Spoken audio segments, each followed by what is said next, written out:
And this is why we raised the critical issue of China's support for Russia's war of aggression against Ukraine. Le grand problème pour Volodymyr Zelensky avec ces révélations, c'est qu'elles clochent tellement avec l'image qu'il s'était créée avec son personnage fictif Vassil Holoborodko dans la série Serviteur du peuple. Je me félicite de l'adoption ce matin de 30 sanctions visant des individus et des entités ayant porté atteinte aux intérêts de la France. Bonjour à tous. Eh bien, c'est le débat. Ah, il y a Tatiana qui s'agite. C'est le débat du dimanche. Je m'installe. Qu'est-ce qui se passe, Tatiana? Qu'est-ce qui t'est arrivé? Rien. Ah bon, d'accord. Je cherche Alors, une petite bonjour à place tous.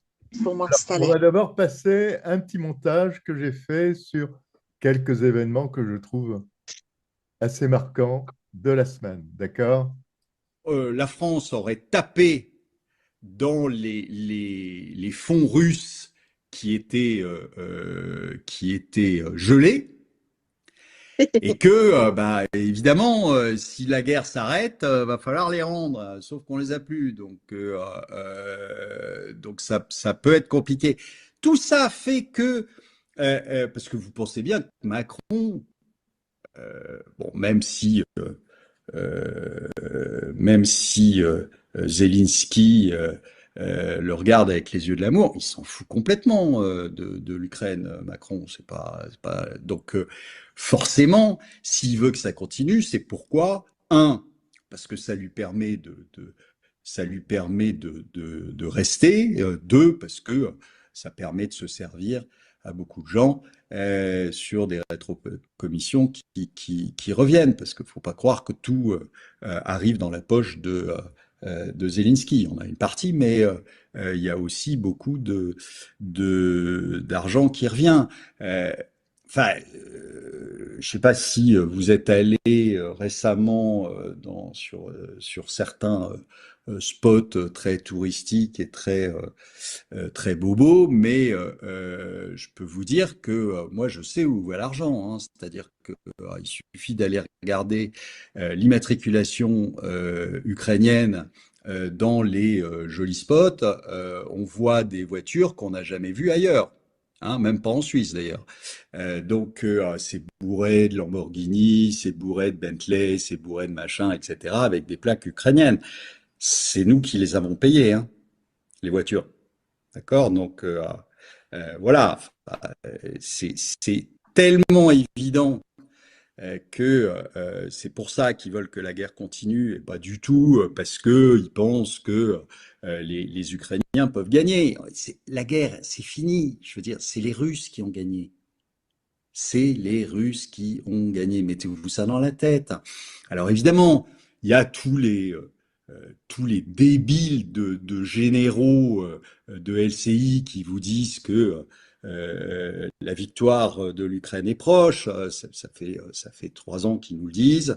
Ça fait 3 ans que il y a de plus en plus d'Ukrainiens qui sont morts. Alors maintenant, ils essaient de nous expliquer qu'il y a un Ukrainien mort pour 1000 Russes morts. Enfin, pour tout ça, c'est grotesque. On sait très bien que ça y est, l'Ukraine s'est pliée, et que plus on attend, plus il y aura de morts, et plus il y aura de terrain qui reviendra à la Russie. Donc, continuons, c'est bien. L'Ukraine n'a pas vocation à rentrer dans l'Union européenne et dans l'OTAN. Les intérêts des Américains et des Russes, c'est pas les intérêts de l'Europe et de la Russie. Nous ne voulons pas de la résurgence d'une guerre froide entre l'Europe et la Russie. L'Ukraine a 42 millions d'habitants, il y a un tiers de russophones. Ce n'est pas anecdotique. L'Ukraine est un pont entre la Russie et l'Europe. Il faut certainement trouver les moyens d'une force d'interposition pour protéger les russophones d'Ukraine tant que la situation ne s'est pas calmée. L'Ukraine doit garder sa vocation de pont entre l'Europe et la Russie. L'Ukraine n'a pas vocation à rentrer dans l'Union européenne et dans l'OTAN. I'm outraged by the attack on Kyiv, also hitting our EU offices. This was the deadliest drone and missile attack on the capital since July. And as you can see behind me on the screen, It was an attack also on our delegation. I just spoke with our deputy ambassador, and I'm relieved that none of our staff were harmed. Last night's attack struck in close proximity of the diplomatic mission, the representation of our union. 2 missiles hit in a distance of 50 meters of the delegation within 20 seconds. And this is another grim reminder of what is at stake. It shows that the Kremlin will stop at nothing to terrorize Ukraine, blindly killing civilians, men, women and children, and even targeting the European Union.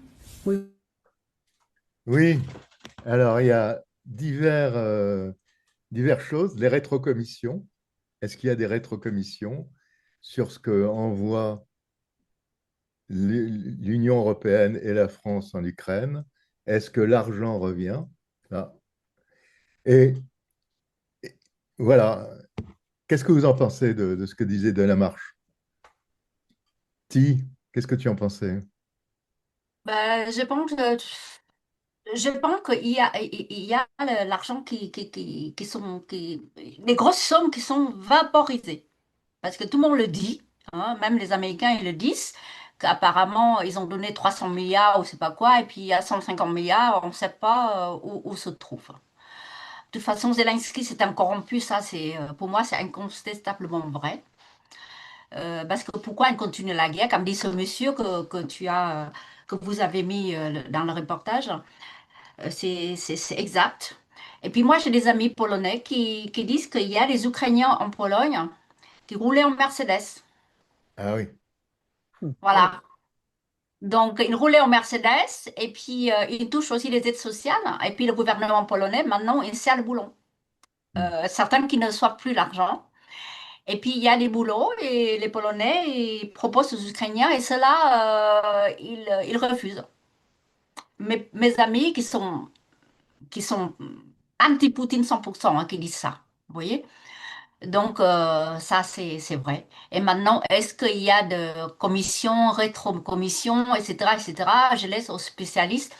Mais je pense que c'est très fort possible et que je ne fais pas du tout confiance au gouvernement Zelensky. Et j'espère que cette fois-ci, on va vraiment, vraiment le gicler. Oui, Voilà. parce que ces rétrocommissions, ce serait calqué un peu sur les rétrocommissions qu'avait la France-Afrique en Afrique. La France envoyait donc de l'argent en Afrique et cet argent revenait Exact. en France. Oui, je me souviens très bien que dans les années 80, les Sénégalais, j'étais au Sénégal, les Sénégalais, ils ont dit dans les années 2000 que pendant le président socialiste en France, on a beaucoup aidé président Diop, qui était au pouvoir au Sénégal dans les années 2000, avant 2000. Après, c'est Ouad, M. Ouad qui est venu. Oui. Alors, ils ont dit que le Parti socialiste, complètement, je ne sais pas, je demande, qu'ils ont donné l'argent, mais il y a 10% qui revient au Parti socialiste pour faire la campagne électorale. Donc peut-être c'est la même chose maintenant avec Zelensky. Oui, ça peut être ça. Donc c'est pas une chose nouvelle et Ouais. nous continuons à payer pour une guerre qui est perdue à l'avance et puis nous continuons à payer pour que la Macronie et compagnie s'enrichissent. Voilà. Freddy, qu'est-ce que tu en penses? Vous expliquez le fonctionnement normal du système. Il fonctionne sur la corruption. Sur la corruption et la violence. Donc voilà. Et le vol. Voilà. Donc vous n'en prenez rien, hein. Vous me racontez une histoire qu'on connaît bien. Et je peux dire qu'en Belgique, on connaît bien aussi, hein. Ah là là. Tatiana? Un ministre qui est parti au Congo faire la leçon aux Congolais, hein, sur la démocratie, dans le globe, tout ça. Ah, ouais, ok, ça va, monsieur le ministre. Allez, au revoir, hein, à bientôt. Il est parti et dans sa valise, il y avait un dossier d'un ministre belge corrompu jusque-là. Il est revenu du Congo avec le dossier. Parce qu'ils ont dénoncé les magouilles qu'ils faisaient là-bas au Congo avec le fric. Voilà. Non, c'est le fonctionnement normal du système, quoi. Faut pas s'étonner, quoi. À part qu'il y a des hors catégories, comme Zelensky, quoi. Lui, comme on dit en wallon, chez nous, il pigne des caisses à deux mains. Il vole à deux mains. il n'a pas assez qu'une main, hein. Il a fallu. Enfin bon, Michel, je sais pas. Michel, qu'est-ce que tu en penses? Bon, l'Union européenne envoie beaucoup d'argent. Euh, à chaque fois, il y a toujours des sommes importantes qui sont envoyées, etc. Mais est-ce qu'on a toujours l'origine de d'où ça vient? Parce que je regarde par exemple l'histoire de la France qui a toujours de l'argent pour envoyer en Ukraine et jamais assez d'argent pour sa propre population. Si on envoie, c'est définitivement pas pour des raisons humanitaires. Même si jamais on veut se parer du vêtement d'humaniste préoccupé du bien-être des Ukrainiens, c'est pas vraiment ça. Il y a des magouilles qui se font. S'il y a une rétrocession quelque part, c'est définitivement pas auprès des pays donateurs, mais peut-être auprès des individus. Et dans ce cas-là, ça expliquerait que on continue indéfiniment d'envoyer, surtout que entretenir la guerre, ça donne un certain positionnement par rapport à la place que l'Union européenne voudrait se donner, alors que tout se négocie hors de l'Union européenne et sans l'Union européenne. Donc, ils essaient d'exister comme ils peuvent, et si jamais au passage ils peuvent tirer quelque chose, pourquoi pas, ça les arrangerait. Mais au final, pour les nations, pour les individus, les peuples, il y a pas vraiment un bénéfice en soi. Donc, c'est ainsi que ça se passe et je vais même rebondir un peu avec l'intervention de Madame van der Leyen dans le document que tu as diffusé, où elle était en train de dire comment elle était choquée qu'il y a eu cette attaque particulière. Et elle n'a pas la même réaction quand il s'agit des personnes qui sont bombardées en Palestine. Non. On ne voit pas cette véhémence, on ne voit pas cette horreur, comme si jamais il y a certains qui sont des humains et d'autres qui ne le sont pas. Voilà. Exactement. Tatiana? Écoute, ça fait 2 ans, je dis que de même qu'on ne peut pas rendre un poulet qu'on a mangé, on ne peut pas rendre les avoirs russes. Je l'ai dit depuis 2 ans, à chaque fois, à chaque fois. Maintenant, d'un seul coup, on se rend compte, oui, la France a gardé elle-même, la France a gardé 70 milliards de ses avoirs russes. 50 milliards sont disparus. Il n'y en a plus. On ne sait pas où ils sont. Comme ça, bon, ils sont évaporés. Maintenant qu'il faut les rendre, on fait comment? On a les 50 milliards à rendre. On a maintenant, excusez-moi, tous les avoirs qu'on a fait, parce que quand on a commencé cette guerre-là, hein, excusez-moi, on était persuadé que les Russes allaient perdre. Donc, non seulement on a volé les avoirs, mais on a aussi fait énormément d'emprunts sur les futurs actifs qu'on allait être sûr d'avoir. Donc, du coup, ça aussi, on a emprunté de l'argent dessus.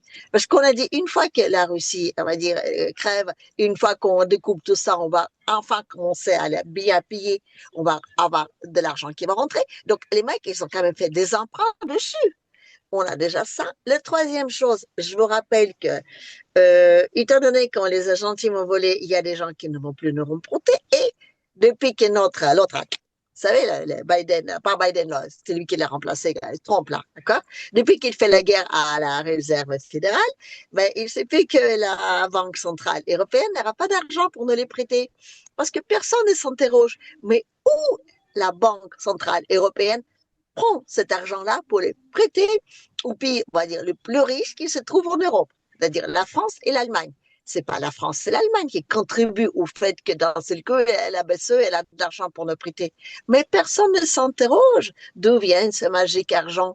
Eh bien, ces magiques argent, ils viennent de la Réserve fédérale qui imprime les dollars, qui les passe à travers une banque centrale, qui les transforme en euros, qui nous les prête à nous et nous, en remboursant, on blanchit cet argent-là. C'est très bien, non, mais c'est un système qui fonctionne jusque-là. Mais si la BCE demain, elle n'a plus d'argent de la Réserve fédérale pour nous le prêter, on fait comment? Eh ben, on va se retrouver premièrement avec les 50 milliards qu'il faut trouver quand même de n'importe où pour les rendre. On a quand même tous ces emprunts-là qui étaient faits sur le territoire russe qu'on s'est déjà partagé entre nous. On a les autres qui vont plaire le privé. On parle des crédits, on va dire, le marché obligataire qui est carrément, je veux dire, c'est catastrophique, plus la BCE qui n'a plus d'argent à blanchir. On fait comment? Ben, en posant notre première ministre, on va dire, sur l'autel de la Ve République pour dire, tiens, on va le virer, on va démissionner, on va faire n'importe quoi. Bon, on va essayer de patienter pour voter le budget parce que je veux réaliser, on n'a plus un rond. C'est-à-dire qu'on n'a plus un rond pour ne serait-ce que payer, je sais pas, dans un mois les fonctionnaires, quoi. Et ça, les gens ne le réalisent pas. 50 milliards, là, il faut qu'on trouve 50 milliards rien que pour rembourser les avoirs. 50 milliards qui étaient claqués comme ça, quoi. Le mec, ça fait 2 ans, je le dis, il n'existe plus ces avoirs. La guerre, pourquoi est-ce qu'on renouvelle tous les 6 mois les sanctions pour les Russes? Pourquoi? Parce que tant qu'on renouvelle les sanctions, on n'a pas à rendre du pognon. Les jours où on a renouvelle plus les sanctions, on ne sait même plus sur quoi poser les sanctions. Allez, sur les miettes qu'on donne aux souris ou, je sais pas moi, n'importe quelle bêtise, quoi. On est obligé de les renouveler systématiquement parce qu'il faut qu'on maintienne ces sanctions. On ne peut pas rendre un pognon qu'on a cramé, quoi. Il est là le problème. On nous explique qu'il y a un ogre à nos portes, blablabla, tous les trucs à la noix, mais le problème, il est là. On a volé l'argent, pas l'argent que Macron il vole de l'argent de Français, à la limite, pourquoi pas. Mais là, il a volé l'argent de méchants ogres sanguinaires qui est en train de taper à nos frontières. Et là, ça devient grave, quoi. On voit Tatiana la Russe, là. Les Français, on s'en Mais- fout, mais alors là, Non, mais, les Français, à la limite, ça reste dans la famille, d'accord, hein, d'accord. Les Français, ils sont tellement, voilà, quoi. tout va bien. Là. Non, les Français, ça fait 2 ans, je le dis, les mecs, cet argent-là, on l'a volé. Personne ne voulait me croire. Oh ben non, on peut pas, Non, mais on n'a pas d'accord, mais le droit. alors, les rétrocommissions, Tatiana, les rétrocommissions, Les c'est là. retrocommissions, alors, d'accord, 2000 soldats qu'on a formés, je ne sais pas, pendant 3 4 mois, d'accord, les soldats d'élite, qu'on a formés, Je veux dire attention, la pour brigade de 1 Kiev. milliard d'euros. La 1 brigade de milliard Kiev. d'euros Ouais. pour, 1 milliard d'euros pour former 2000 soldats ukrainiens en plus. Tu penses vraiment qu'il n'y avait pas de restriction là-dessus? Quand tu as ma jumelle maléfique, là, la hyène, là, elle a quand même volé de l'argent avec les vaccins. Tu crois qu'elle n'a pas fait ça avec des armes? Excuse-moi, mais les armes, c'est ce qu'il y a de mieux. Attends, les bouteilles, attends, les mecs, ils ont vendu 50 euros les petites bouteilles en plastique aux soldats ukrainiens. C'était quand même déjà un scandale. Ils se sont retrouvés l'hiver sur Tatiana, les il n'y a fronts pas à aller, avec, il y a pas à aller avec sur les, Tatiana, il n'y a pas à aller sur les bouteilles, les bouteilles. Il y a par exemple des c'est avions de pas les chasse têtes comme que je veux dire, l'amiral tout Jamil. est comme ça. Ça veut dire Écoute-moi, que les mecs, écoute-moi, Tatiana. à tout niveau, il y avait ça. La corruption, elle est Écoute-moi, à tout niveau, quoi. écoute-moi, Tatiana. Il n'y a pas besoin d'aller les bouteilles en plastique. Regarde toutes les vieilles armes qu'on vend à l'Ukraine sont, bah, sont disproportionnées. C'est vraiment disproportionné comme. Alors, réactiver le son. Tu peux réactiver ton son. Non, entends. Oui. C'est ce que je dis. Le problème, sur papier, on vend une chose, sur papier. Sur pas papier, on vend une autre. Quand je vous ai dit qu'ils voulaient mettre des mines antipersonnelles sur les frontières, là, avec je sais plus qui. Mais je dis, les mecs, vous réalisez que c'est encore une affaire de piquer des sous. On vend sur papier, on va dire 1000 mines antipersonnelles, on ne livre que 100 et le reste d'argent, on se le partage. C'est comme ça que ça fonctionne. La guerre, c'est le meilleur moyen pour voler de l'argent. On n'a pas inventé mieux. Et sans parler que tous les mecs qui sont, excusez-moi, là, à Bruxelles, tu crois que pour que chaque fois ils votent des sanctions, parce qu'ils les votent les sanctions, tous les 6 mois, ils revotent de nouvelles 30 sanctions. Pour qu'ils revotent tous les 30 sanctions, tu crois vraiment qu'ils ne touchent pas des petites enveloppes? C'est pas possible. Je veux dire, c'est les gens quand même qui votent contre leur propre pays, parce que c'est à nous que les sanctions font du mal aujourd'hui. Mais on est obligé de les renouveler parce qu'on a volé le pognon qui n'est pas le nôtre. On a volé le pognon des Russes. Point. Alors, Freddy va nous raconter une histoire assez croustillante sur un député belge. On t'écoute, Freddy. Mais, on avait un membre de la Commission européenne, Didier Reynders, comme en Belgique, on ne dit rien, on voit, mais on ne dit rien, tant qu'il était en mandat, tant qu'il était en fonction. Et une fois qu'il a quitté sa fonction, qu'il est devenu simple plouc, à ce moment-là, c'est sorti. Donc tout le monde dans les instances était au courant, mais tout le monde fermait sa gueule. Alors, comment il Donc, blanchissait? ben, il a eu de l'argent, on ne sait pas de où, et à un moment donné, il le blanchissait à sa banque. Et la banque, à un moment donné, il a dit, Monsieur Renders, vous exagérez, vous avez mis 700 000 euros, on ne sait pas d'où ça vient, on a quand même des lois maintenant, parce que les lois apparaissent et durcissent le contrôle, quoi. Alors, il était embêté. Alors, lui, il a dit, oh, bon, t'inquiète, on va arranger ça. Il est allé chez son ouvrier du coin, donne-moi 50 billets de loto. Et Ah, tout est il a blanchi à travers, en jouant au loto. parce il était lié avec la caisse de loterie, hein, donc il était membre du système, hein, voilà. Et donc, il a acheté des billets, mais admettons qu'un billet rapporte, je sais pas moi, 20-30% de gain pour Ouais. apporter les clients, hein. Mais lui, comme l'argent qu'il a, c'est du vol, c'est de l'argent qui est venu, hein. Donc 30% du vol, c'est du gain. Donc lui, il gagne. Ah ouais, c'est fou. Euh, Nous, en tant que simple citoyen, on perd. Ben lui, il gagne parce que c'est du vol. Bien sûr. Ça fait. Mais alors, ce que j'aime bien, entre guillemets, c'est que tout le monde, ça m'a gueule, même la justice était au courant. Tout le monde était au courant. Personne ne disait rien parce que monsieur était. Il a été condamné, hein, et quand même. Oh non, ici c'est la Belgique, hein. Oh, condamné, quoi? C'est quoi ça? Écoute, t'as passé une vidéo de Karl Sherman. Tu connais Karl Sherman? Non. Sur un bracelet à son pied, là. Mhm. Sarkozy, Ouais. un exemple type comment on blanchit les fraudeurs et les magouilleurs, hein? C'est français. Voilà. Alors moi, j'ai passé une vidéo de Sarkozy parce que je pense que, en tout cas pour l'Ukraine, il avait raison, hein. Oui. Évidemment pour tout ce qui a, tout le reste, il n'avait pas raison, c'est sûr. Mais pour l'Ukraine, je pense qu'il avait raison. Oui. Et je ne pardonne pas ce qu'il a fait. Il a mis tout un pays en enfer. Je parle de la Libye. On est d'accord là-dessus, mais C'est pas assez. d'accord, je te parle de Oh, l'Ukraine. Je ne te parle pas de la Libye, je ne te parle pas de l'Afrique, je ne te parle pas de tout ça. Je te parle de lui, quoi. l'Ukraine. Et je crois qu'il avait raison là-dessus. Ouais. Bon, Ouais, ça- Qu'est-ce que tu en penses? Je suis d'accord avec vous, Philippe, que sur ce dossier ukrainien, Sarkozy, il avait raison. Et Ouais. en plus, je crois que en 2023, au début de 2023 ou fin 2022, Sarkozy a convoqué les anciens présidents Oui. chez lui à Élysée pour avoir les avis sur l'Ukraine. Et tu veux dire, Et c'est je me souviens, Macron qui voilà, avait, oui. voilà. Et je me souviens très bien qu'en sortant de cette entrevue avec Macron, Sarkozy, il a dit qu'il n'était pas d'accord pour que la France continue dans cette direction. Mhm. Et je pense que pendant un certain temps, Sarkozy était un peu mis à l'écart. Et voilà, voilà. Donc pour ce dossier, je suis d'accord que Sarkozy avait raison.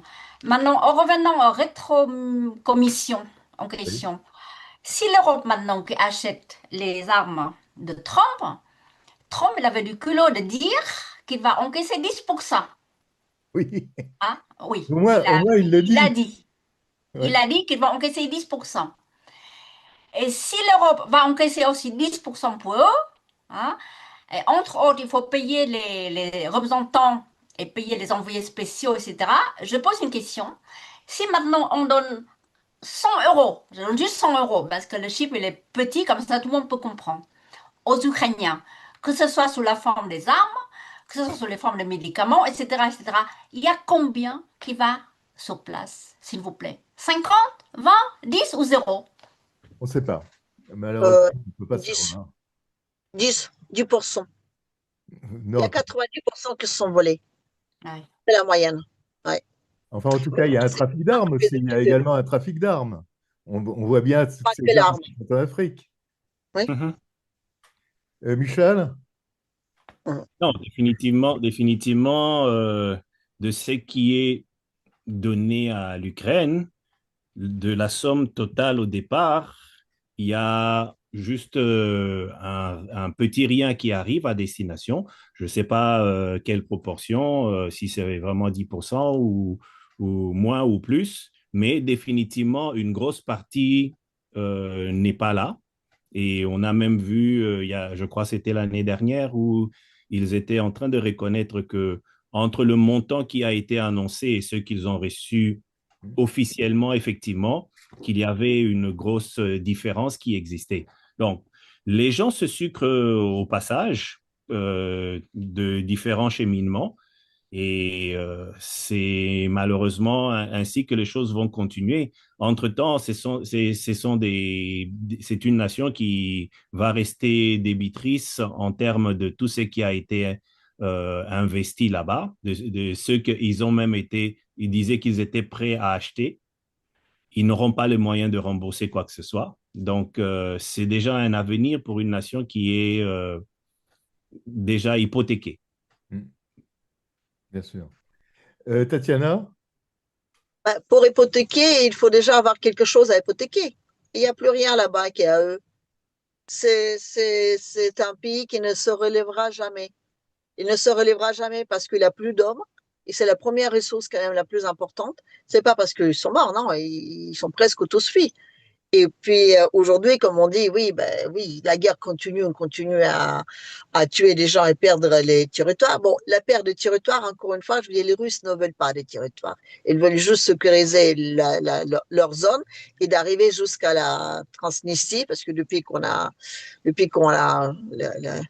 la Moldavie qui va devenir super, on va dire démocratique, ça craint au max. Mais surtout, je veux dire, tout ce territoire-là, il va se retrouver dépeuplé avec une dette énorme, totalement désindustrielle, même s'il y a l'industrie quelconque, de toute façon, ça ne leur appartient pas, et c'est pas viable. On va toujours dire qu'on va garder, je sais pas, de sauvegarder l'indépendance de l'Ukraine. D'accord, elle peut être indépendante, mais un pays sans hommes ne peut pas vivre. Et aujourd'hui, je suis désolée, leur population a été divisée plus que par deux. C'est comme ça. Et qu'est-ce qu'il fait aujourd'hui, je veux dire, le gentil petit Occident? Il continue cette guerre tout simplement parce que tous ceux qui restent, ben, c'est quelque part aussi des Russes. Enfin, je dirais, c'est ça. La ressource première dans chaque pays, c'est d'abord ses hommes. Moins il y a d'hommes, plus c'est simple à envahir, plus simple à dominer un pays dans lequel il n'y a pas beaucoup d'hommes. Donc aujourd'hui, tous les territoires que les Russes vont récupérer, il faut qu'ils les récupèrent sans hommes. C'est ça le but. Et la Russie ne cherche pas d'avoir des territoires, elle veut démilitariser tout ce petit bordel, c'est ce qu'elle est en train de faire. Et elle ne prend pas les territoires, elle soigneusement, elle est en train de détruire tout l'armement de l'OTAN. Voilà. Puis elle veut donc effectivement un changement de gouvernement, et ça, vous pouvez toujours me dire tout ce que vous voulez, mais quand on sait ce que les enfants aujourd'hui apprennent à l'école, tu dis, ben, c'est quand même pas très très cool. Même la Pologne aujourd'hui est en train de se tourner pour dire que question de Bandera là-bas, peut-être qu'il faut mettre un peu de haut là. Voilà. Oui. Et puis le troisième point, mais excusez-moi, les gens qui meurent aujourd'hui, c'est des Russes. C'est peut-être des Russes qui ont un passeport ukrainien, mais c'est toujours des Russes. Et c'est ça le but. Aujourd'hui, on est dans une espèce de russophobie, c'est je dis, horrible. On est en train de... Écoutez, vous avez attendu les 2 jours fériés qu'on va supprimer. Les 2 jours fériés, je dis d'accord, on parle de 2 jours fériés. Bon, c'est pas ça qui va nous faire gagner 50 milliards à rendre à ces méchants ogres sanguinaires là-bas. Mais enfin, je veux dire, les 2 jours fériés, c'est lesquels? C'est le lundi de Pâques et c'est le 8 mai. Le 8 mai, c'est quoi? C'est la fin de la Seconde Guerre mondiale. On veut totalement enlever la victoire russe jusqu'à l'enlever carrément dans nos mémoires. Pourquoi pas le 11 novembre? Non, non, non, les 8 mai, je veux dire, et ça, c'est vraiment très représentatif. Aujourd'hui, on prépare l'Europe à faire la guerre aux Russes tout simplement parce que les mecs, ils ont claqué trop de pognon là-bas, et il ne peut pas, n'a pas se refaire. Donc, tout ça, ça revient toujours au même. C'est qu'une histoire du pognon, que du pognon, du pognon, et quelques personnes qui ont volé ce pognon-là. Et aujourd'hui, regarde, on est en train de, je parle toujours de ressources humaines, on est en train de bazarder des Ukrainiens sur les fronts. Pourquoi? Pour sauver quelques individus qui ont juste, excusez-moi, volé l'argent des autres. C'est juste pour ça qu'on veut les protéger. C'est juste pour ça qu'on est en train d'envoyer les gens sur le front. What always really bothered me about this relationship was not the Ukrainians as much as it was the American side, specifically the Democratic administration of Joe Biden. I mean, you know, Zelensky would come to Washington, he'd leave with a $50 billion or $100 billion without any real goal, any real diplomacy, any real sense of what we were going to buy with that $100 billion.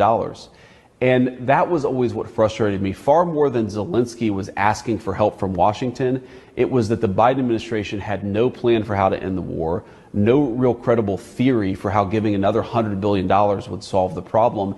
And it just felt like this weird money pit where we'd throw money after the problem without any real plan to solve the problem. That always really frustrated me. But look, we've had a number of good conversations, both me and the President of the United States with President Zelensky.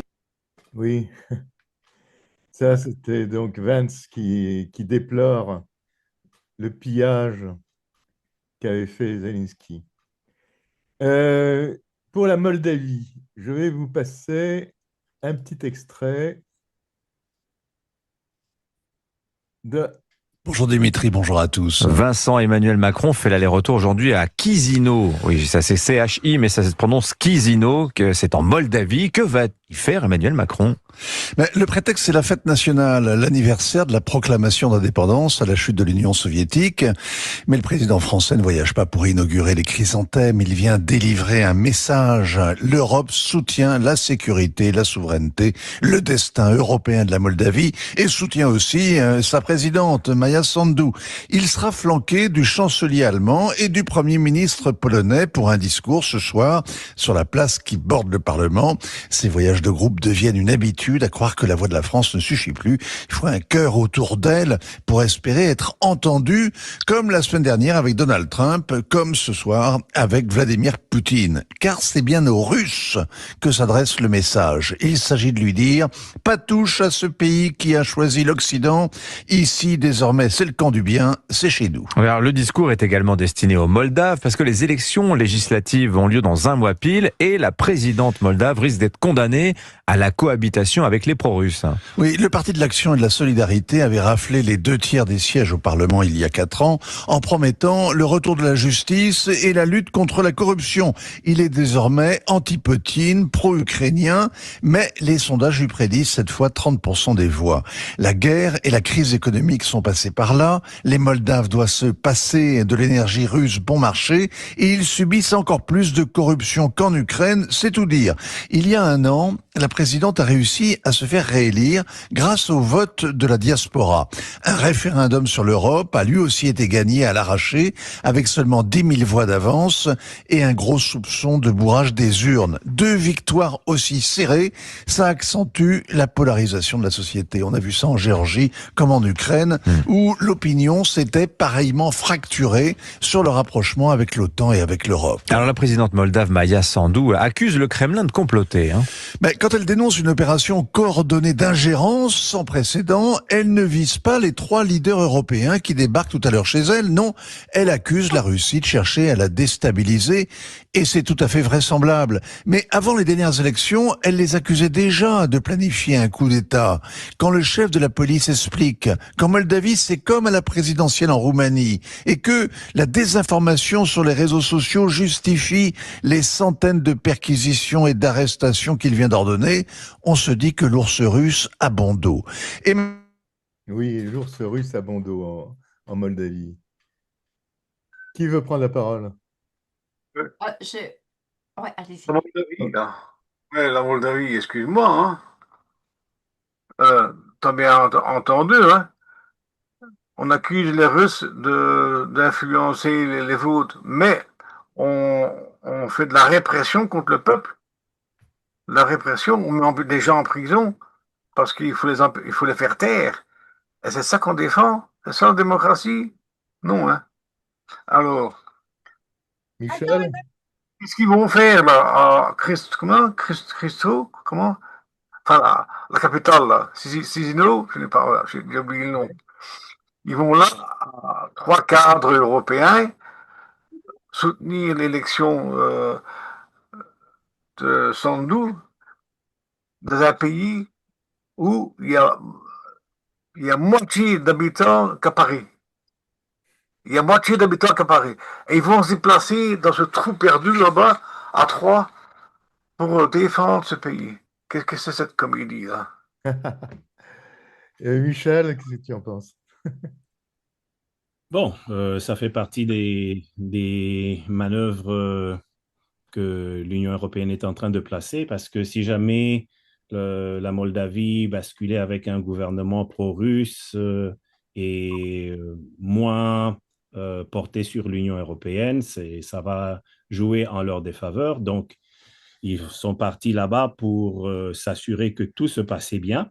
J'ai particulièrement été amusé avec l'intervention du président Macron qui expliquait que dans l'Union européenne, on avait la possibilité de choisir ce qu'on voulait. Ce n'était pas comme en Russie où on imposait des choses.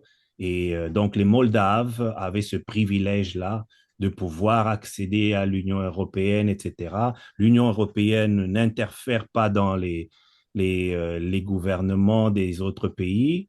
Ça m'a fait sourire parce que ça m'a fait penser à l'histoire de la Roumanie, où Oui. l'Union européenne s'est vraiment impliquée et ils ont même fait annuler des élections, ils ont même fait changer des choses, tout simplement parce qu'il fallait que les choses se présentent d'une certaine manière qui correspondait à leurs attentes.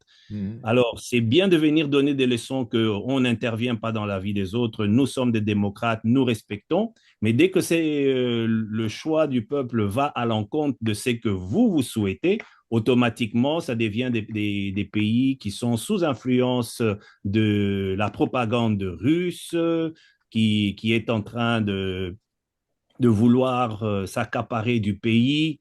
C'est vrai que l'ours a le dos large pour porter tout ce que on voudrait lui mettre dessus. Je pense que la taille du dos de la Russie vis-à-vis de tout ce qu'on lui met là-dessus, ça ressemble plus à un porte-avions qu'à une route simplement. Tout simplement pour dire que ils ont leur agenda, ils veulent que les choses se passent de leur manière. Si ça ne se passe pas ainsi, il faudrait tout faire pour contrecarrer de manière à se maintenir dans cette logique et ils n'ont pas de leçons à donner puisqu'ils sont les premiers à venir les briser. Et donc, comment voulez-vous être crédible dans de tels moments? Oui. Ti? Il y a plusieurs choses dedans. Je suis tout à fait d'accord avec Michel qu'ils vont faire comme en Roumanie. Mais dès le début, la presse occidentale nous met dans la tête que le monde entier était contre la Russie. Parce que les Occidentaux, ils se prennent pour le maître monde et qu'en dehors de eux, en dehors des Occidentaux, il n'y a pas d'autres peuples. Étant donné que si je compte bien, il y a à peu près 38 ou 40 pays qui aident l'Ukraine contre Poutine. Hein. Mais nous sommes 192 pays, si je ne me trompe pas, dans le monde. Hein. Je parle de ça concrètement mon pays natal, le Vietnam. Hein.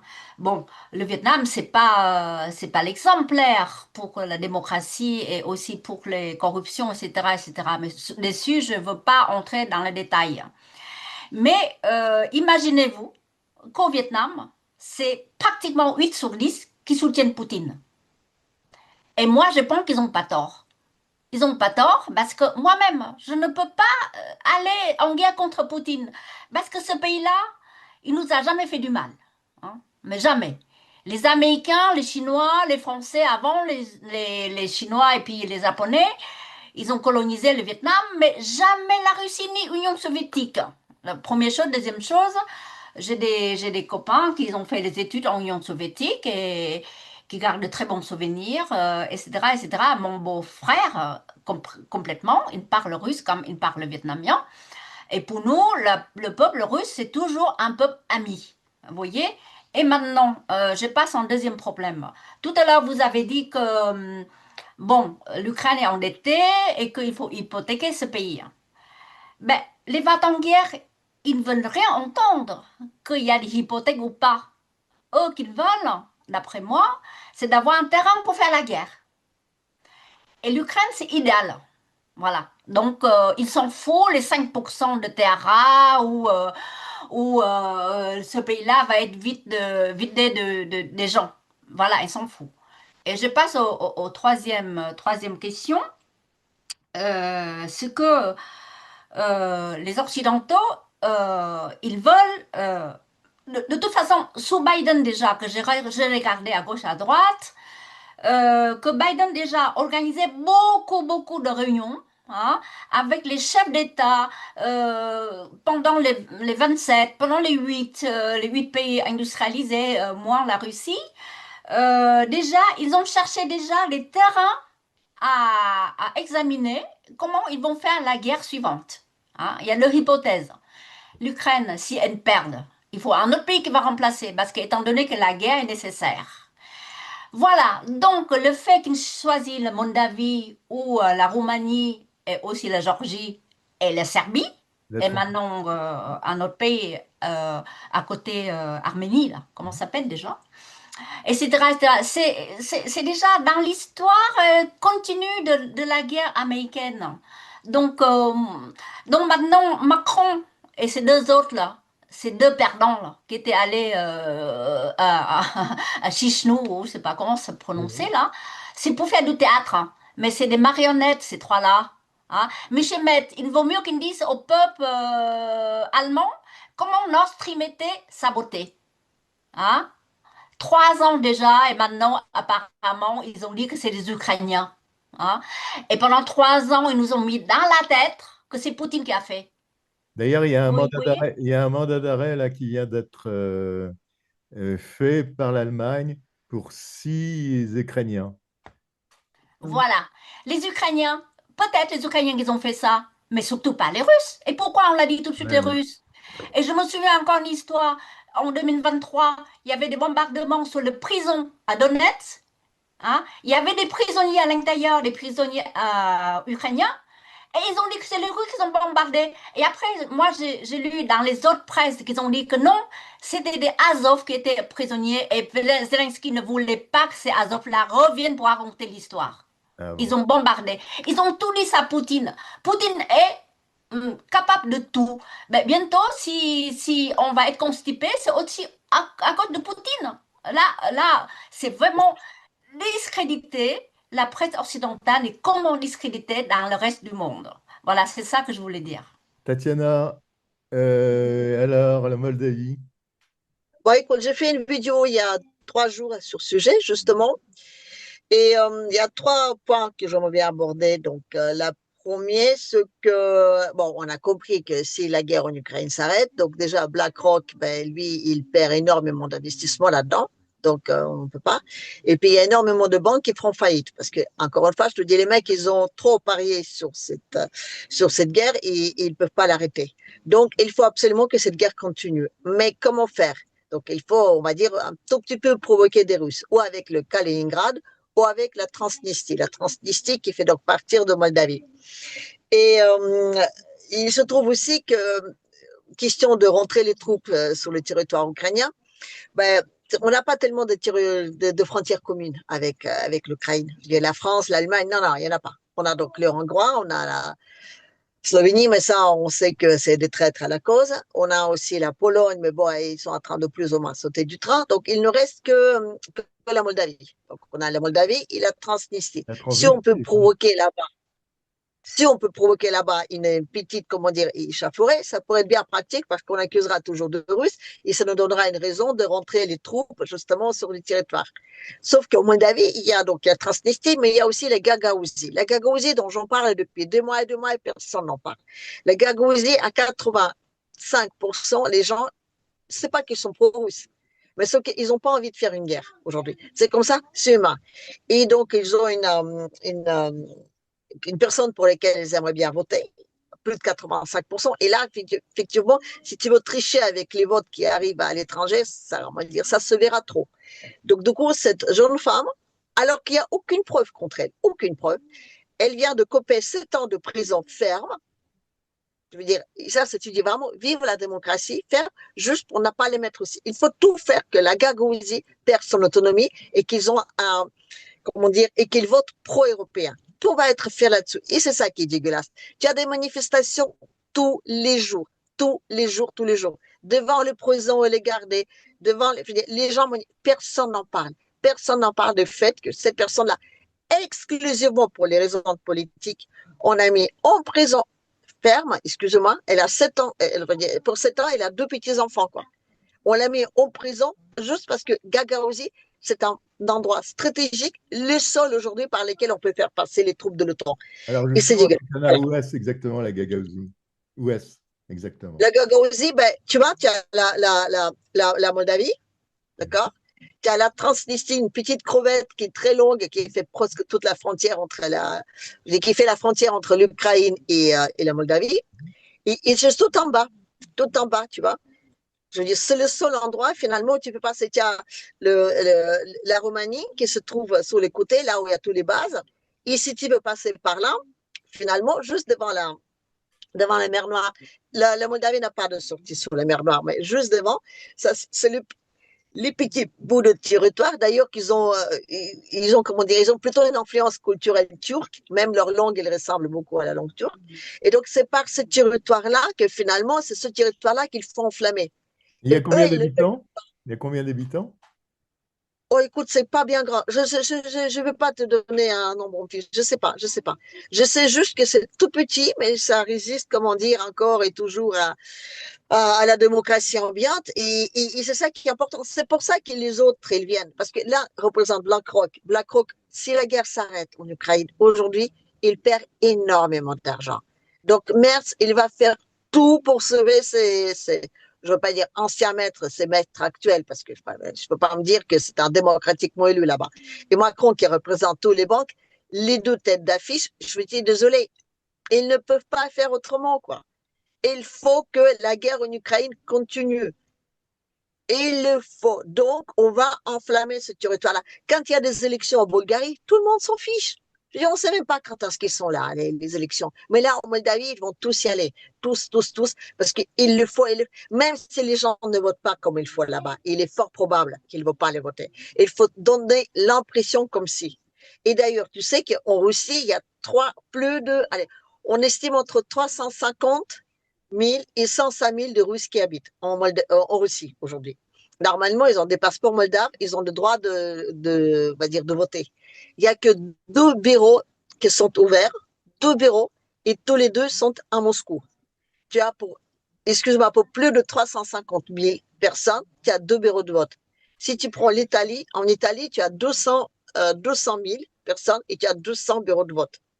Et il faut dire qu'effectivement, les Moldaves, aujourd'hui, ils se trouvent presque tous, on va dire, à l'extérieur parce qu'il n'y a plus de travail dans ce pays. C'est un pays agraire. Aujourd'hui, c'est un pays qui est en faillite totale parce que l'Europe ne l'achète pas de ses légumes.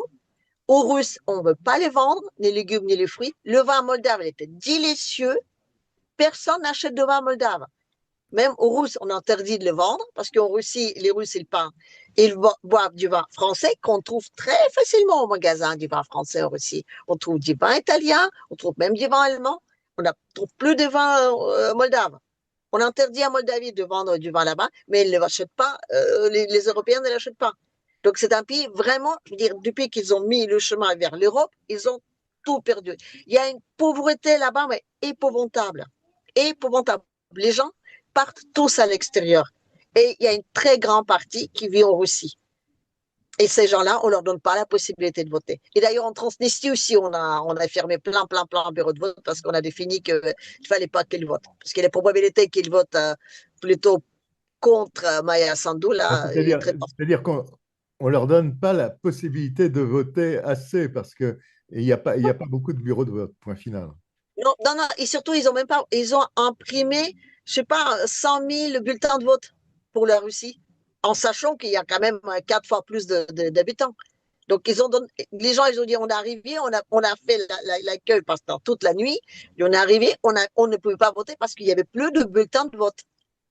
Bon, alors, Et donc, j'aimerais. Alors, Philippe, pendant que Tatiana était en train de parler, j'ai rapidement regardé la population de Gagaouzie, entre 124 000 à 172 000. Tatiana, ce n'est pas une source de Kiev comme tu m'avais accusé la fois passée.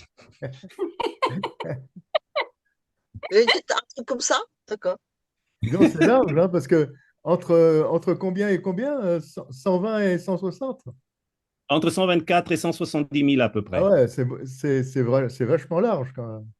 Oui, oui, mais le problème, c'est qu'il y a combien, il y a vraiment plus de il y a plus rien là-bas. Il y a vraiment plus rien. Donc, ils sont tous obligés de partir pour travailler à l'extérieur. Ah oui. Mais à propos de ça, je ne sais pas si vous avez vu, mais il y a des encombrements en Ukraine. Ah. Parce que le gouvernement ukrainien a donné l'autorisation aux plus de 18 ans de sortir d'Ukraine. Et il y a des encombrements complètement fous à la frontière entre l'Ukraine et la Pologne. Vous avez vu ça? Oui. Et tu sais que c'est une sacrée arnaque? Parce que les gamins qui sont tous précipités pour sortir, on leur dit oui, vous avez le droit de sortir, mais il faudrait que tout votre données pour d'aller dans l'armée soit à jour. Ça veut dire que les mecs, avant d'aller à la frontière, ils doivent tous passer au TCK, là, à leur boîte de recrutement, de passer le médecine, de faire leur déclaration. Maintenant, c'est embauchement. Donc, ils doivent faire tous leurs papiers, tous leurs documents, les militaires, à jour. Et à partir de ce moment-là, ils peuvent se présenter à la frontière. Les mecs, on ne les laisse pas sortir. Après, ils se cassent, voilà. Non, on ne les laisse pas sortir parce qu'il faut qu'ils soient tous à jour, c'est une troupe géniale pour obliger tous ces gens-là de sortir de chez eux, pour aller se présenter et de mettre à jour tous leurs papiers militaires. Les mecs, ils ne sortaient pas. Jusque-là, ils y vont tous. Et j'ai interviewé plusieurs personnes, on dit non, on se présente, on nous dit non, vous n'êtes pas à jour avec tous les trucs militaires. Donc, vous allez vous présenter, vous allez les faire. Une fois que ce sera fait, vous allez voir, ils vont passer une nouvelle loi. Et ça va très vite chez eux parce que déjà, donc, à partir de 23 ans, les mecs de 22 ans, très vite, les gens de 23 ans, les mecs, vous êtes sortis de territoire alors que vous devez faire la guerre. Et en même temps, ils ont sorti une loi extrêmement dure pour punir tous les gens de prison ferme qui quittent le territoire alors qu'ils ont leur billet de militaire à jour où ils doivent se présenter justement pour faire la guerre. Non, non, non, mais je veux dire, d'ailleurs, eux-mêmes, ils ont dit qu'il y a un truc comme ça. Et aujourd'hui, c'est ce qu'ils disent, on ne laisse pas sortir tant qu'on n'a pas mis vraiment à jour tous nos papiers pour aller sur le front. Bon. Donc, on s'est fait arnaquer quoi qu'il arrive là-bas. Hein. Enfin, bref. Les Polonais, ils en ont ras-le-bol des Ukrainiens. Hein? Ah ouais, ça. Ici. Bien, nous allons changer. Enfin, pauvre petite Goussoul. Pauvre petite Goussoul. Voilà. Well, not all of them. And you have to understand, I'm the one that got all of the hostages out. You got a lot of people out. If it wasn't for me, they wouldn't be out. I worked with Bibi and I worked with Steve Witkoff. But if it wasn't for me, you would have all these hostages would most likely be dead right now, every one of them. So they all come up here. They come in groups of 10, 12, 13, and many of them, and I've gotten to know a lot of them. They're great people. What they had to go through is incredible. But so now they have 20, but the 20 is actually probably not 20 because a couple maybe aren't around any longer. It's a terrible thing. No, I don't like anymore. I said, you know, when you get down to 20, they're not going to make deals anymore. And they didn't. And then I put out a statement, as you know, that was a tough statement, go in and get them. And they said, we'll give you 10, we'll give you 10. I don't know what Israel's doing, but they were willing now immediately to give us another 10. The situation has to end. It's extortion and it has to end. And we'll see what happens. I actually think they're safer in many ways if you went in and you really went in fast and you did it. And people can't forget October 7th, remember that. I'm friendly with all groups. I won the Arab vote in Michigan. I did so great with the Arab vote, remember? I started off at 0, I ended up winning. I wouldn't say the candidate was the greatest, but I would have won against anybody. They're great people. But we have to do things properly. And, I'm very proud to say I got the hostages out. You have hundreds of people that are living now because of me. And now we have that final little group of people. And Hamas knows that if they give them, that's probably the end of their lives. So it's not easy to get. And I know if you're a parent, you just don't care. You want, I want my baby back. They want their babies back. They want their kids back. And I understand it. But I got them out and did a good job. And we're doing everything we can to get the hostages out. If we could get your reaction, sir. The Israelis bombed a hospital in Gaza that killed 20 people, including 5 journalists. When did this happen? This happened overnight, today. I didn't know that. No. Any reaction to this? Are you Well, going I'm to not talk to happy the Prime about it. Minister? I don't want to see it. At the same time, we have to end that whole nightmare. I'm the one that got the hostages out. I got them out, all of them. Steve Witkoff has been amazing. He's done a great job. But I'm the one that got them all out through my people and through me. And now we're left with probably a little bit less than 20 because I think 1 or 2 are gone. Oui, Trump, pro-israélien à mort, quoi. Il n'y a rien à croire. Il monte tout le temps. Il change d'avis toutes les 5 minutes. Qu'est-ce que tu veux croire un mec pareil? Michel, oui, alors c'est vrai, pro-israélien, et puis d'un seul coup, révolté par la meurtre des journalistes. Qu'est-ce que tu en penses, Michel? Déjà, le fait qu'ils disent qu'ils n'étaient pas au courant qu'il y a eu le meurtre des journalistes, je n'y crois absolument pas, parce qu'il est l'une des personnes le mieux informées. On vient de l'informer même aux petites heures. C'est généralement dès qu'il y a quelque chose, il est au courant. Donc, c'est pour la presse qu'il prétend qu'il n'est pas au courant, etc. Parce que de plus en plus, il y a des meurtres de journalistes, de plus en plus, il y a des bavures de plus en plus avérées. Et donc, il essaie de se mettre à une certaine distance en se présentant comme étant celui qui réussit à faire avancer les choses. Bon, si jamais c'est vraiment le cas, qu'il fasse avancer les choses aussi pour ce qu'il y a présentement. Or, Netanyahou ne veut pas arrêter parce qu'il sait que si jamais ce dossier-là s'arrête, ben c'est la fin des problèmes en Palestine va être le début de ses problèmes à lui, parce qu'il a des casseroles qu'il est en train de traîner et qui n'attendent que cet état d'urgence occasionné par la guerre puisse cesser pour qu'on relance ce qui avait été déjà sur le feu. Donc, Trump sait ce qui se passe, mais il préfère ne pas trop s'impliquer là-dessus. Et c'est pour ça que les Israéliens, le gouvernement israélien, et quand je parle d'Israéliens, je pense vraiment au gouvernement, celui de Netanyahou, pas nécessairement la population, puisqu'on voit la population qui est de plus en plus en train de protester contre ce qui se passe.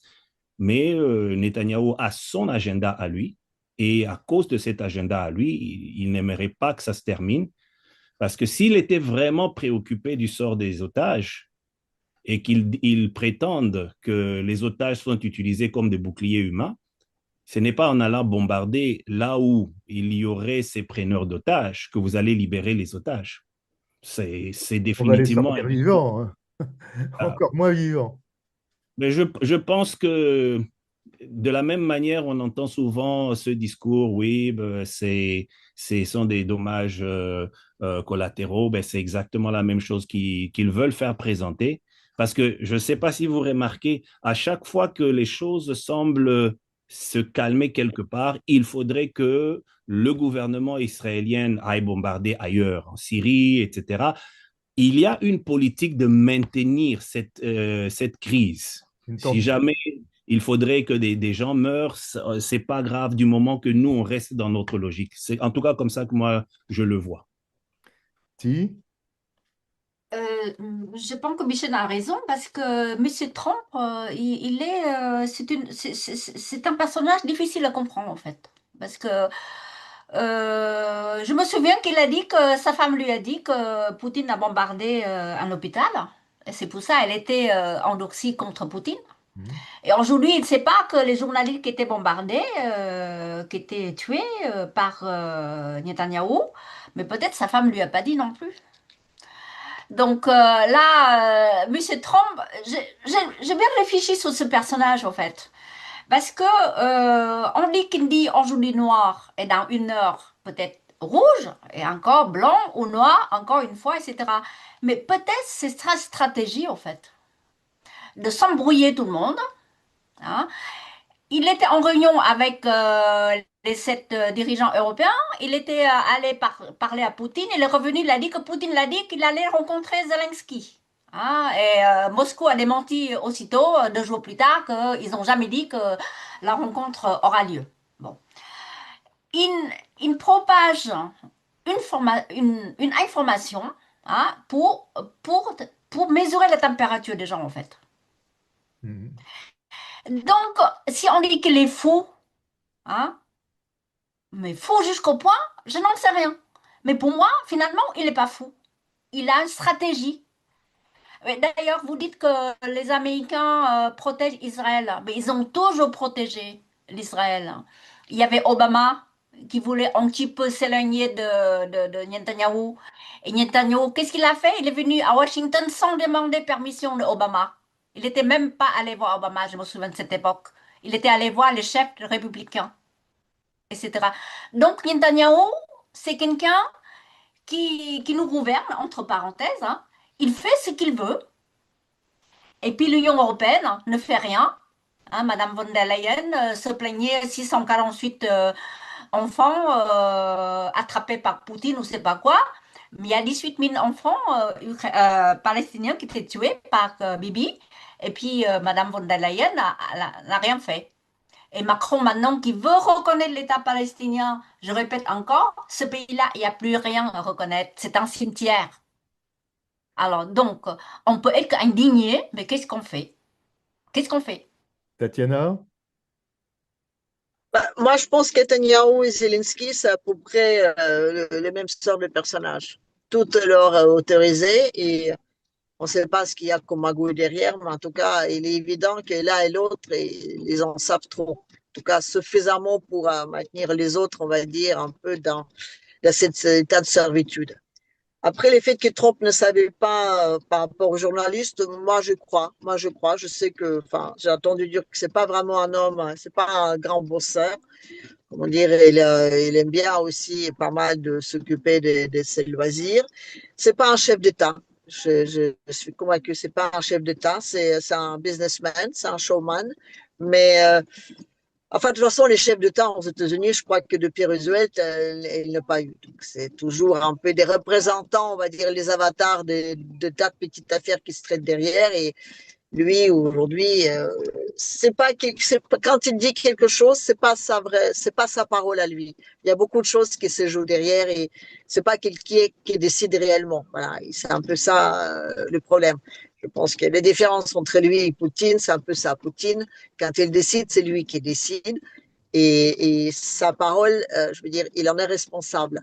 Trump, c'est pas du tout le cas. Mais de toute façon, je veux dire, les Américains, ils ont bien pris l'habitude à ça. Je veux dire, encore une fois, je veux dire, ils n'ont pas un réel appareil d'État digne de ce nom. En tout cas, ils ont on va dire, ils ont tel lobby. Il y a tellement de lobby là-bas que je veux dire, c'est pas vraiment dans les intérêts d'État que tout ça, ça travaille, mais beaucoup dans les intérêts de personnes, on va dire, privées. Donc, je parle des entreprises, de corporations autres. Et puis, il y a quand même aussi, je veux dire, je veux dire, il n'a jamais fait, c'est pas son job de diriger un État. C'est comme ça. Donc, si on ne lui dit pas les choses, et ça c'est très possible qu'on ne lui dit pas les choses, parce qu'on sait déjà, en tout cas, on sait, on Russie, j'ai entendu d'ailleurs plusieurs personnes qui ont travaillé là-bas et qui disent effectivement, il y a tout un État à l'intérieur d'État qui fait qu'il y a plein d'informations qui se perdent et qui ne sont pas données exactement comme ça. Quand Trump était, par exemple, persuadé qu'il y avait quand il était persuadé qu'il y avait plein de Russes qui mouraient, que les Ukrainiens, finalement, ils s'en sortaient pas si mal que ça, je pense qu'il était convaincu parce que c'est l'information qu'on lui donnait. Là, aux dernières informations, il y a 1 721 000 morts de côté ukrainien. Bon, écoute. Non, on n'en sait rien, Tatiana, on n'en sait rien. clairement. Il y a trois sources différentes qui donnent cette même version. Les seules sources, les seules sources qui sont à peu près viables sont les sources de la BBC, et elles ne font pas du tout ce genre de choses. C'est des sources de la BBC qui sont Source également. fiable, fait rire. Oui, mais je crois que c'est eux d'ailleurs qu'ils ont dit il y a quelques semaines que c'était 1,7 million morts. Donc ça a augmenté depuis. Un blogueur qui a dit ça.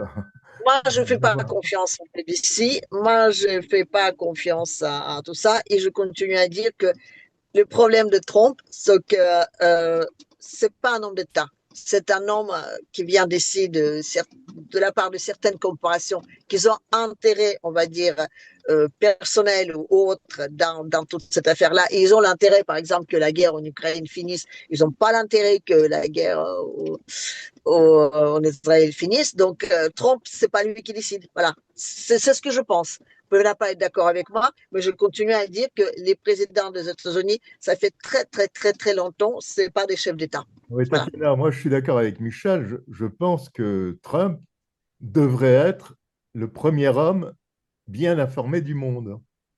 Alors, peut-être qu'il y a... Il devrait, mais il n'est pas. Oui, enfin, j'en sais rien. Moi, franchement, ça me paraît assez étrange quand même. Il n'aime pas qu'il y ait une île où il n'y a que des pingouins.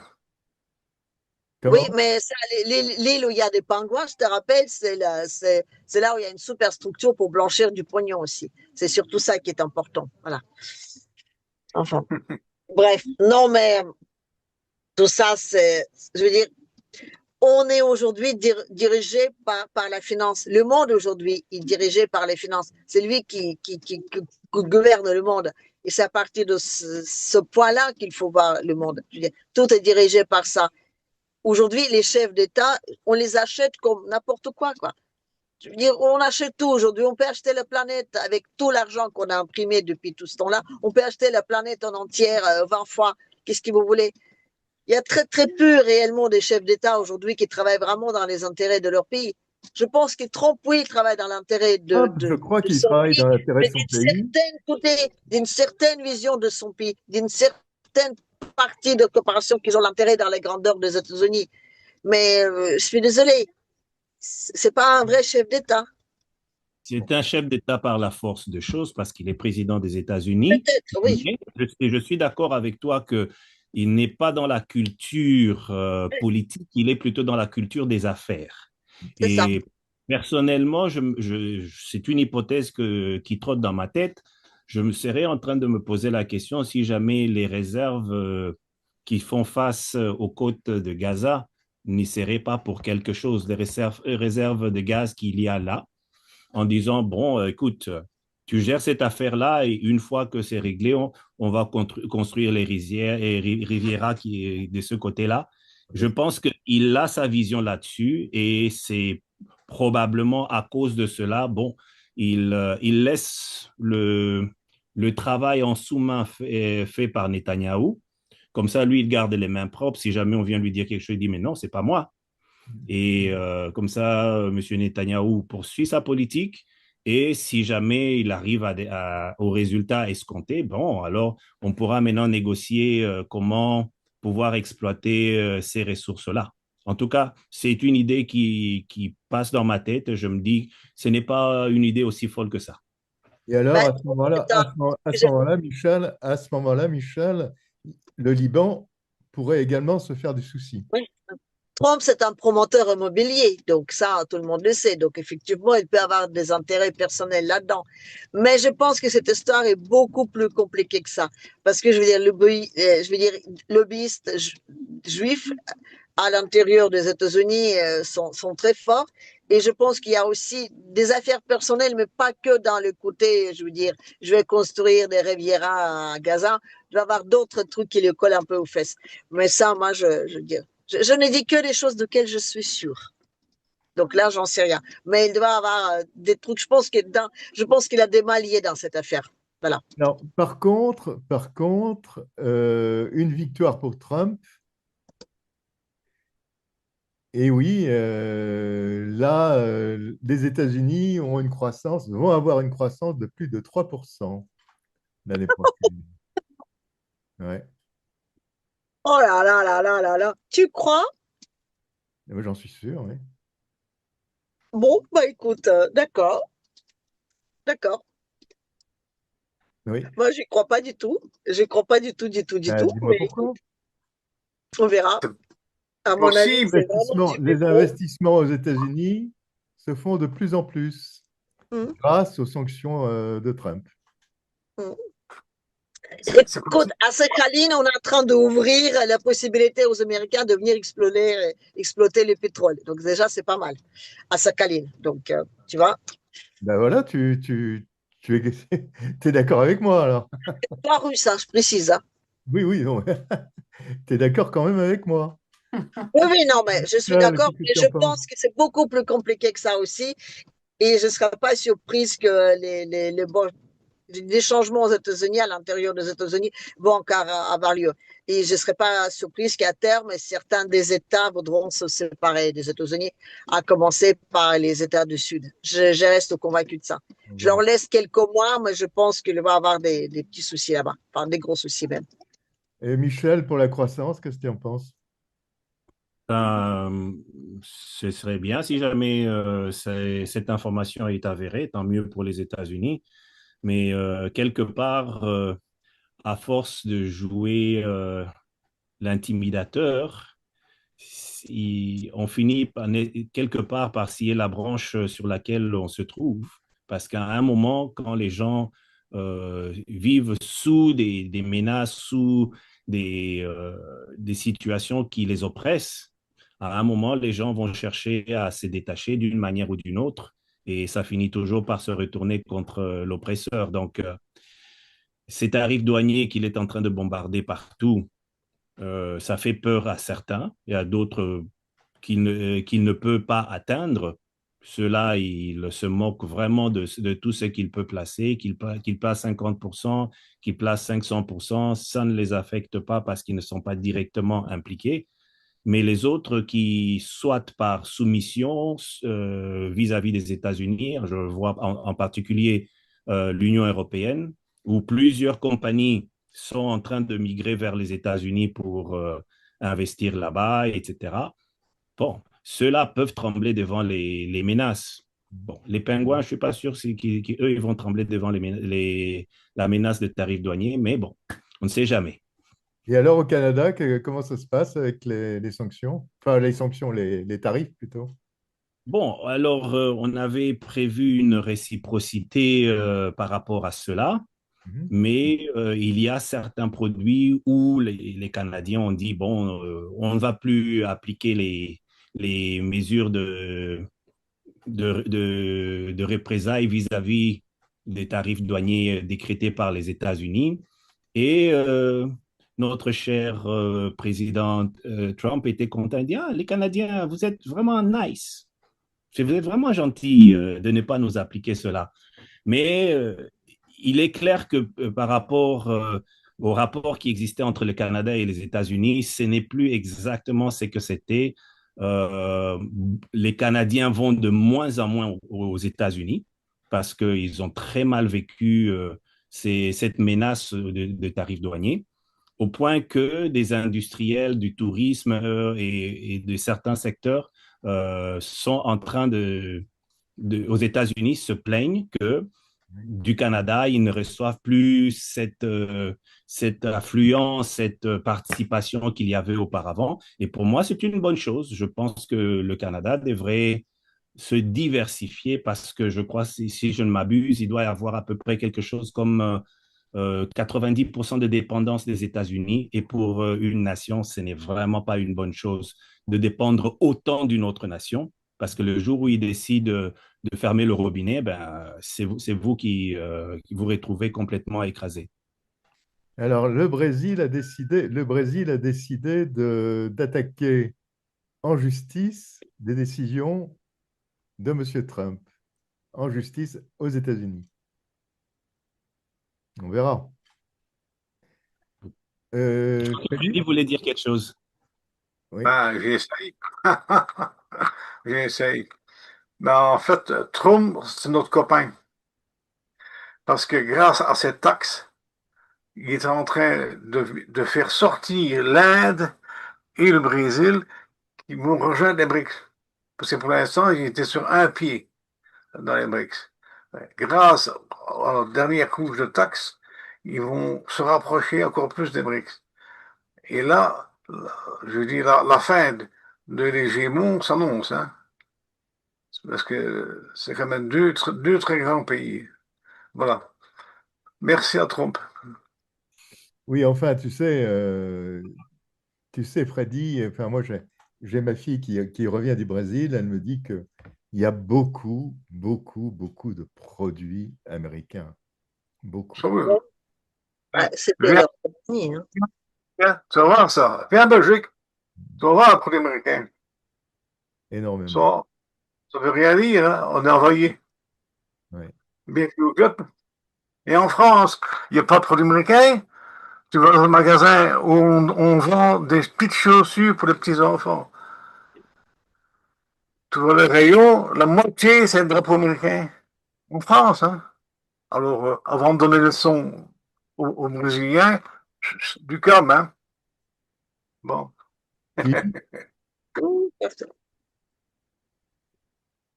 Je veux dire, depuis que les donuts ont remplacé les religieuses au chocolat dans nos pâtisseries, moi je dis, on n'est pas le mieux placé pour dire quoi que ce soit là-dessus. Certes. Tu veux ajouter quelque chose? Je pense qu'avec l'attaque douanière, Trump, il a quand même réussi, hein, pour lui, hein, quand même. Hein. Moi, je crois. Un seul pays de 340 millions d'habitants, que ça me pose à 7 milliards qui restent, c'est quand même Pas à osé. tous, pas à tous. Pas à tous, Il y a pas à des coins tous. qui ressemblent aux petits villages gaulois qui résistent à l'envahisseur. Oui, oui, ça, bah, je Oui, donne l'exemple en Asie, par exemple, la Chine et le Vietnam, par exemple, le Vietnam, je connais mieux, on résiste. C'est ça. Et que, voilà, et que dans le marché au Vietnam, dans les magasins, ou même dans le marché ouvert, hein, on a plus de produits chinois qu'américains. Maintenant, Et pourtant, le Vietnam et la Chine ne s'entendaient pas vraiment beaucoup. oui, mais parce qu'ils sont tout près. Ils sont tout près, c'est les voisins. Il vaut mieux s'entendre avec les voisins. Oui, il Ça, vaudrait c'est le mieux, oui, mais avec conseil. les Chinois, pas trop, hein. Bah oui, mais je vous ai déjà dit une fois, je crois que les Vietnamiens, ils mènent une politique diplomatie de bambou. Oui. Voilà. Donc, c'est un conseil aux Ukrainiens. Vous voyez? T'as un voisin qui est un peu méchant, qui est un peu fort, et toi, t'es faible, il vaut mieux que tu sois intelligent et doigté. Vous voyez? Donc, en revenant aux taxes de Trump, il a quand même réussi à faire des choses et que tous les pays doivent aller à Washington pour négocier. Vous voyez? Mais je pense qu'on vit dans une période mais vraiment instable parce qu'il y a des guerres partout. Hein. On parle seulement de la guerre en Ukraine parce que Zelensky a réussi quand même de mondialiser la guerre. Et maintenant, Trump a réussi de européanisation de la guerre. Hein, vous voyez, tout le monde en parle hein, dans tous les coins du monde.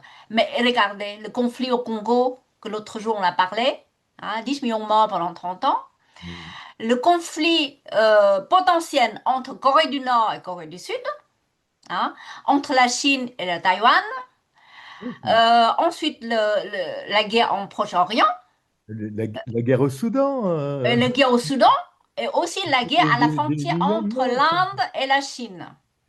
Vous voyez, il y a toujours les gens qui meurent dans ces côtés-là. Et Trump, l'homme de la paix, ils allument la bougie et après une éteint la bougie. Il dit, ça y est, j'ai réussi à faire la guerre, la paix. C'est comme il a dit tout à l'heure qu'il a sorti des otages. Hein. Il a du culot de dire qu'il a sorti des otages et que ces otages-là, grâce à lui, maintenant ils font la queue de venir vous remercier. C'est comme il a dit au président sud-coréen que je suis en très bonne relation avec Kim Jong-un. Grosso modo, si vous voulez, je vous fais la connaissance. Je ne sais pas s'il faut rigoler ou pleurer avec ce président Trump.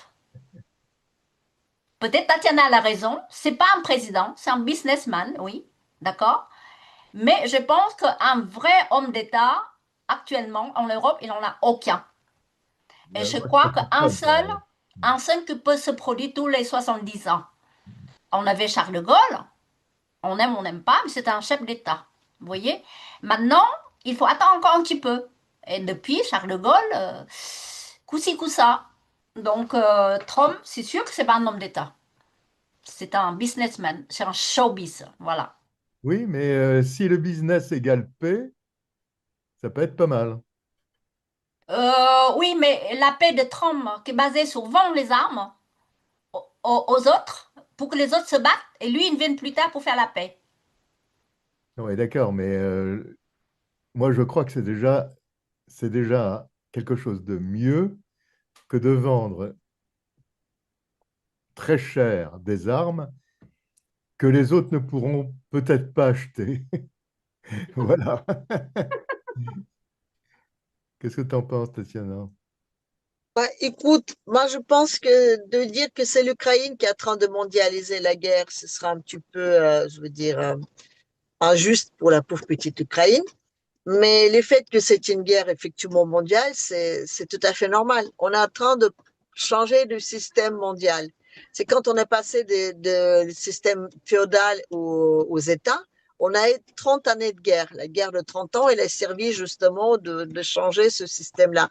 Aujourd'hui, on va changer de système. On va passer du système d'un monde, on va dire, unipolaire et surtout basé uniquement sur les finances et sur les investissements, on va dire, financiers, où l'argent produit l'argent à une autre façon de faire. Donc, forcément, quand il y a un changement de système, il y a l'ancien qui résiste, il y a le nouveau qui prend du temps à se planter. Ça donne toujours lieu à des guerres. Et c'est très normal. Le temps que finalement toutes ces choses-là se résoudent, on va avoir des guerres. Peut-être plein petites un petit peu partout, peut-être une énorme, par exemple en Europe. C'est vrai qu'en Europe, les systèmes, il est arrivé au bout.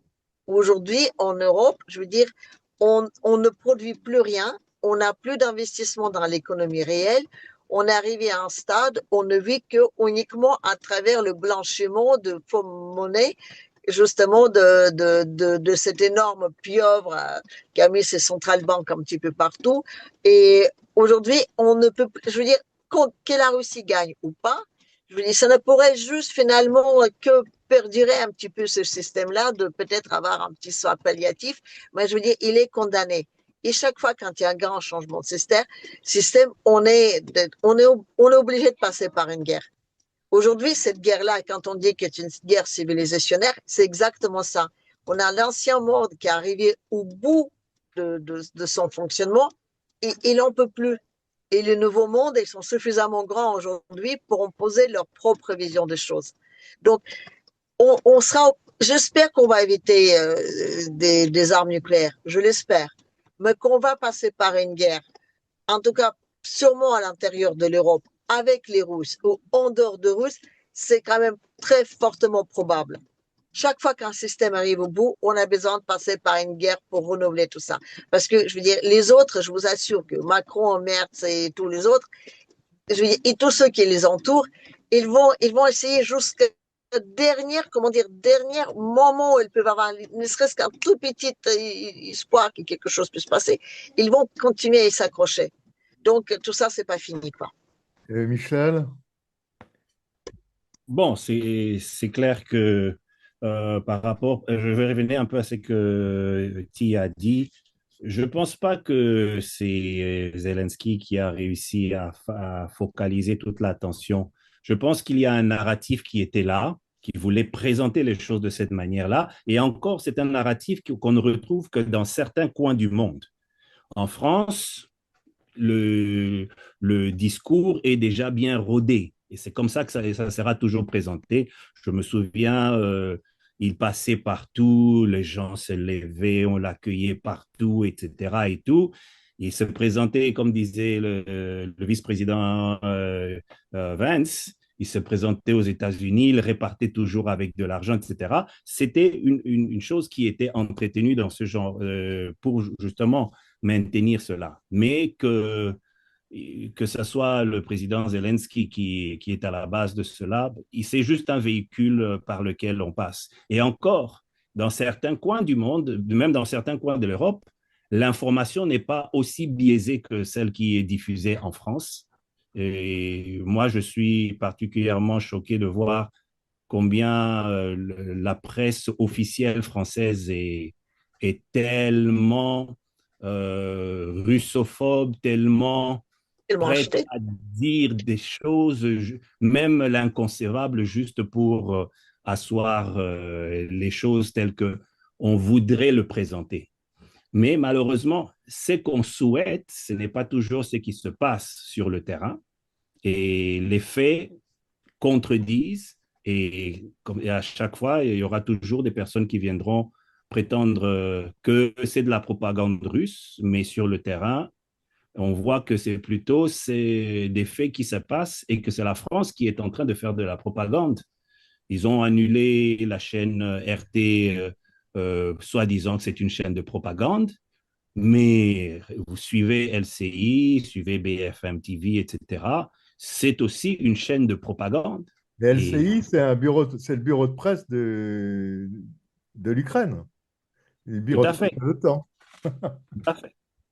Donc, pour moi, c'est ce qui est dommage. Parce que même si vous regardez, par exemple, la presse britannique semble être un peu plus objective que la presse française. Ouais, c'est évident, absolument évident.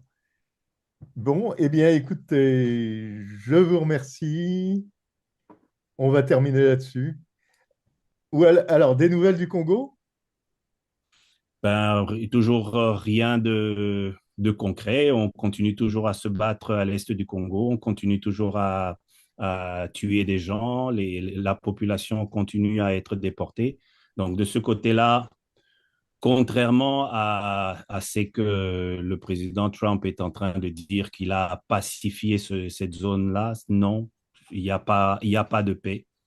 Il n'y a pas de paix. Les gens continuent toujours de souffrir, de vivre des situations difficiles. Le gouvernement rwandais continue de faire son commerce avec l'Union européenne, avec les compagnies anglo-saxonnes, au vu au su de tout le monde. Mais l'idée, c'est vraiment regarder ailleurs, circuler, il n'y a rien à voir ici. Mais alors, Michel, tu as des nouvelles, toi, tu es en direct de là-bas? J'ai quelques amis qui sont là et tout du moins dans la partie occupée de l'Est du Congo, du Kivu, qui me disent en tout cas, les choses ne sont pas aussi bien qu'on voudrait les présenter, parce que le M23 avec l'Alliance du Fleuve essaie de présenter le fait qu'ils ont le contrôle, ils ont normalisé les choses de ce côté-là, mais l'insécurité est toujours là, les meurtres sont toujours là. Le M23 a dernièrement encore massacré la population dans la zone occupée. Donc, les choses ne se sont pas améliorées. Si on n'en parle pas, on a l'impression que ça y est, c'est réglé. Non, c'est pas réglé. Le problème est toujours entier et le problème est toujours continu, malheureusement. Eh bien, merci à tous. Merci Tim, merci Michel, merci Freddy et merci Tatiana. Alors, Tatiana, oui? Est-ce que vous voulez, pour détendre l'ambiance, une petite blague de la fin? Comment? Est-ce que pour détendre l'ambiance, vous voulez une petite blague de la fin? Oui? Une blague. Est-ce que vous savez ce que c'est? Deux. Victoire. Victoire. Est-ce que vous savez ce que c'est? 2 plus 1. Non, non, c'est le Trident trident de ukrainien. l'Ukraine. Le trident de l'Ukraine. C'est un signe, c'est ça qui se présente. Alors, vous prenez maintenant le trident de l'Ukraine et vous l'enlevez la victoire. Il en reste quoi? Ah non! Oh non! Ah non! C'est à quelle votre part arrêter la guerre? Oh! Eh C'est bien, pas mort. merci Tatiana pour cette blague. Et ne vous trompez pas de doigt. Hein. Après. D'accord. Hein. C'est une petite enculade, c'est pas la grande. Hein. Bon. Voilà. Okay. Eh bien, merci à tout le monde. À la semaine prochaine. Merci. And this is why we raise the critical issue. of China's support for Russia's war of aggression against Ukraine. Le grand problème pour Volodymyr Zelensky avec ces révélations, c'est qu'elles clochent tellement avec l'image qu'il s'était créée avec son personnage fictif Vassil Holoborodko dans la série Serviteur du peuple. Je me félicite de l'adoption ce matin de trains de sanctions visant des individus et des entités ayant porté atteinte aux intérêts de la France